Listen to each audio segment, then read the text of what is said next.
ندى شغالة كول سنتر في شركة من الشركات، وبالعادة بتخلص شغلها على الساعة 6 بالليل. لكن في يوم الولد اللي بيستلم منها الشفت حصل له ظروف، وكلم المدير وقال له ان هو هيتأخر النهاردة ساعتين. فالمدير راح وكلم ندى وقال لها معلش هتقعدي النهاردة معانا ساعتين زيادة، يعني هتمشي على الساعة 8. وندى وافقت ومعرفتش ترفض ابدا، لانها برضو مش عاوزة تضر الشغل، وفي نفس الوقت سهل قوي ان المدير يمشيها لو ما وافقتش على حاجة زي دي. وندى زيها زي اي راجل وست في الحياة كانت محتاجة الشغل ده عشان تقدر تعيش وعشان تقدر تصرف على نفسها. فقالت معلش مش هتيجي على ساعتين، دي اول مرة تحصل. الساعة 8 وبعد ما الساعتين عدوا ندى طلعت من الشغل، والوقت ده ما كانتش لاقية مواصلات ابدا، والوقت عمال يعدي وهي واقفة في الشارع لحد ما جت الساعة 9:30. جه اتوبيس بيروح المكان اللي ندى ساكنة فيه. ركبت على طول الاتوبيس، والاتوبيس في الوقت ده كان تقريبا فاضي، ما فيهوش غير حوالي 3 اشخاص وكلهم قاعدين في اماكن متفرقة عن بعض. وبعد ساعة والاتوبيس ماشي على الطريق على حوالي الساعة 10:30 بالليل، ركب شابين كده تقريبا في اول العشرينات وقعدوا على الكرسيين اللي ورا كرسي ندى على طول. ندى خافت شويه عشان حست الولدين من وشهم كده ان هم بتوع مشاكل، ولكن قالت خلاص انا شويه وهنزل، فما حبتش انها تتحرك من على الكرسي بتاعها. وبعد شويه سمعت ولد فيهم بيقول لصاحبه شوف انا هعمل ايه، وراهنك انها هتكون مبسوطه ومش هتدي اي رد فعل. وفجاه ندى حست بايد ولد جايه من جنب الكرسي وبتحاول تلمس جسمها. ندى ما اتحركتش وما خدتش اي رد فعل، لدرجه ان بعد شويه الولد قال لصاحبه مش قلت لك ان هي هتبقى مبسوطه ومش هتعمل اي حاجه؟ وصاحبه قال له فعلا يبقى هي عاوزه كده زي ما انت قلت لي. الاتوبيس وصل للمكان اللي ساكنه فيه ندى، وهي قامت ونزلت من الاتوبيس بكل هدوء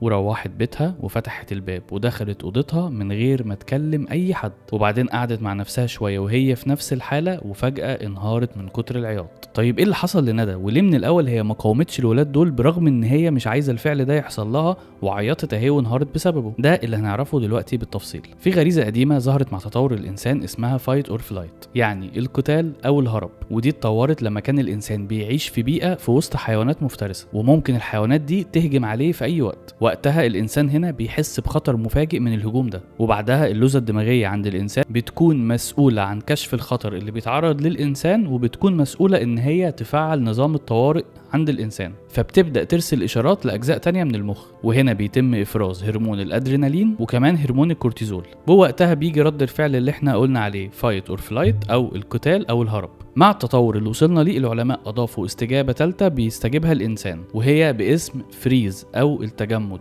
يعني دلوقتي بقى معانا 3 استجابات للانسان في اي موقف خطر بيحصل معاه: فايت وفلايت وفريز، قتال او هرب او تجمد وثبات في نفس المكان. طيب ليه ندى حصل لها حاله الثبات دي وما حصلهاش الحالتين التانيين؟ الموضوع بيختلف من شخص التاني على حسب عوامل كتير قوي، منها عوامل في شخصيته هو جايه من تربيته ومن البيئه اللي هو عايش فيها. ندى مثلا في المجتمع اللي هي عايشه فيه لما كان حد بيتحرش بيها في الشارع او بيتحرش باي بنت موجوده، بتلاقي الناس دايما بتلوم البنت دي وبتقول لها ايه اللي ملبسك كده او ايه اللي ممشيكي من هنا وكل الحاجات دي. ده غير ان ندى نفسها لما تعرضت لحاجه زي دي قبل كده في الشارع بس ما كانتش بالشكل الفظيع ده، اهلها نفسهم لاموا عليها وقالوا لها انت السبب. ففي الموقف اللي حصل لها في الاتوبيس ده هي كانت عارفه ومدركه بشكل لا واعي ان المجتمع هيلومها هي وهيقول لها انت السبب، حتى اهلها هيلوموها هي. وكمان من الحاجات اللي خلتها يحصل لها ثبات مش هروب او قتال ان دماغها توقعت ان ممكن يحصل ضرر اكبر ليها لو هي حاولت تهرب او تجري او تقاتل الناس دي او تهجم عليهم. يعني بما ان الاتوبيس فاضي فممكن الاولاد دول يضربوها او يعملوا فيها حاجه ومحدش ينقذها منهم، فغريزه البقاء عندها خلتها ان هي تسكت وتعدي الموقف عشان تنزل سليمه. وللعلم كل ده وندى مش عارفه ايه اللي حصل لها اصلا وليه هي ثبتت الثبات دي. ومش ندى لوحدها،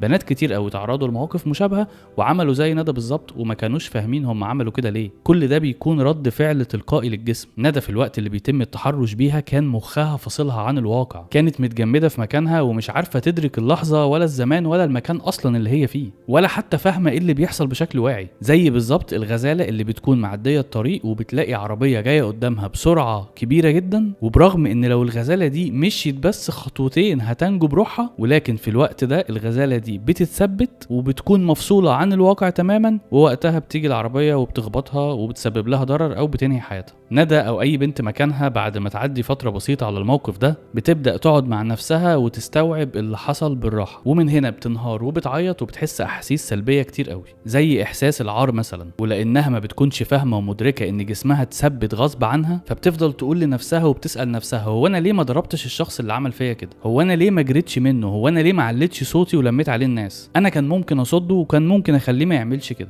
وبتفضل تقول انا اكيد السبب، وبتفضل تلوم نفسها وبتجلد نفسها. فاتمنى اي بنت تكون اتعرضت لحاجه زي دي تكلم طبيب او معالج نفسي، او على الاقل تتكلم مع حد تكون بتثق فيه وتحكي معاه. وعايز اقول كلمه اخيره للرجاله واتمنى كده يسمعوها بكل هدوء ويفتحوا دماغهم. مفيش اي بنت في الحياه كلها هتكون مبسوطه لو حصل لها فعل زي ده، حتى لو البنت دي نفسها بقعة هوا مش هتقبل ان ده يحصل لها بالشكل المرعب والغير رضائي ده. وانا بوصل لك الموضوع للدرجه دي عشان افهمك ان الفعل مش مقبول عند اي شخص في الدنيا، مهما كانت شخصيته ومهما كان اللي بيعمله في حياته ومهما كان شغله. البنت لما بيحصل لها كده فده ممكن جدا يتسبب في فشلها في حياتها الدراسية وحياتها العملية وحتى حياتها الاجتماعية وعلاقتها بالناس اللي حواليها. ده غير انها ما بيكونش عندها اي ثقة في اي راجل في حياتها. والاحصائيات بتقول ان 99% من نساء مصر اتعرضوا للتحرش سواء اللفظي او الجسدي. يعني مفيش بنت في حياتنا سليمة، ولا ام ولا اخت ولا زوجة ولا حتى ابنة. ممكن تكون طبعا شايفني مكبر الموضوع وتقول طب ما انا عندي امي واختي وزوجتي وبنتي وهم زي الفل. المرض النفسي مش بيبان بالشكل اللي انت فاكره ده، مش بيبان بشكل واضح قدام الناس، لكن جواهم ألم عميق مأثر على حياتهم ومأثر على كل تصرفاتهم وأفعالهم. وكمان هم شخصيا ممكن ما يكونوش فاهمين ده، يعني ممكن يكون عندهم مشاكل نفسية بتأثر على تصرفاتهم وهم مش فاهمين أصلها ايه. وممكن التحرش ده يكونوا تعرضوا له وهم أطفال وهم أصلا مش فاكرين اللحظة نفسها، لكن هي برضو مدفونة في عقلهم. وده مش بيأثر عليهم هم لوحدهم بس، ده بيأثر على كل فرد في العيلة وكل فرد محيط بيهم سواء كان راجل أو ست. فياريت نقفل الدايرة دي ونحاول نصغرها وننتفض لما نشوف فعل زي ده في الشارع أو في أي مكان، وما يقولش ما هي اللي لابسة كده، ما هي اللي ماشية في الوقت ده، ما هي اللي عاوزة كده، وكل الكلام الفاضي ده. عشان زي ما قلنا محدش أبدا هيعوز حاجة زي دي، ومحدش أبدا من حقه إن هو يضر إنسان أو يعمل حاجة في حد لمجرد إن الظروف اتاحت له ان هو يعمل ده، ايا كان مين الشخص ده، ايا كان هو بيعمل ايه، ايا كان هو لابس ايه. فاتمنى كلنا نكون مجتمع سوي وبنسعى ان احنا نحترم بعض، مجتمع متقدم بيحترم بعضه وبيتقبل بعضه وكمان بيحترم الاختلاف. ولو عاوز تشوف اول فيديو في سلسلة المواضيع الحساسة او المحظورة او الحاجات اللي ما بيتكلمش عنها المجتمع كتير بشكل واضح، فهتلاقي اول فيديو ظهر عندك على الشاشة، هتلاقيه على اليمين او هتلاقيه على الشمال. واشوفكم الفيديو جاي وموضوع جديد. وخد بصة كده على القناة عشان تفهم فكرة القناة اللي لسه بتكبر، وبالمرة اشترك كده وانت معدي.